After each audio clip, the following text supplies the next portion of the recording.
I think a lot of people have went to this setup with the double bobber stop and the barrel weight. I like these cheap ones that you can get at Walmart. They're just like an American Eagle. They got a ferrule in the middle of them, so it don't rough your line up like it does when you crimp on one, or you're using one that's been poured with rough edges. Andy was saying earlier the bite was tough. When it gets tough in the summer, adding that little minnow or adding a little something on there helps. Something we've seen is they will bite the jig just fine without the minnow, but if you miss that fish, you can put that minnow on and go back and have another chance at getting that fish, and the probability of getting bit goes way up. And lighter jig head makes a difference in the summertime. Absolutely. Lighter jig just head. A more natural, slower. The barrel weight obviously helps me see it on live scope, but it helps me get that lightweight jig to the fish faster than I could without that weight.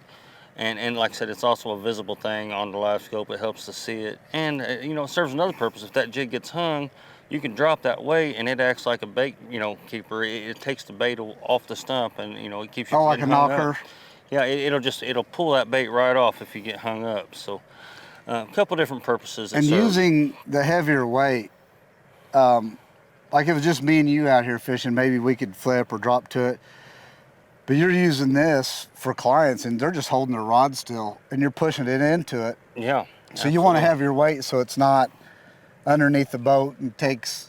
Right. You want to push into it, get over that fish quick, right? Absolutely. So there is times I'll have to upsize and go to a little heavier weight for that purpose, for the general client that just isn't that skilled. Never seen live, doesn't even know what they're doing. And we're just steering them with the boat and it keeps that bait under the pole instead of under the boat, Okay, cool. Yeah, so definitely interesting. It's all in the rigging, folks. There's different rigs for different situations, and this is the one that Fred likes to use, and it's working. Yeah, and definitely the loop knot is a big plus. You got to have the loop knot down there.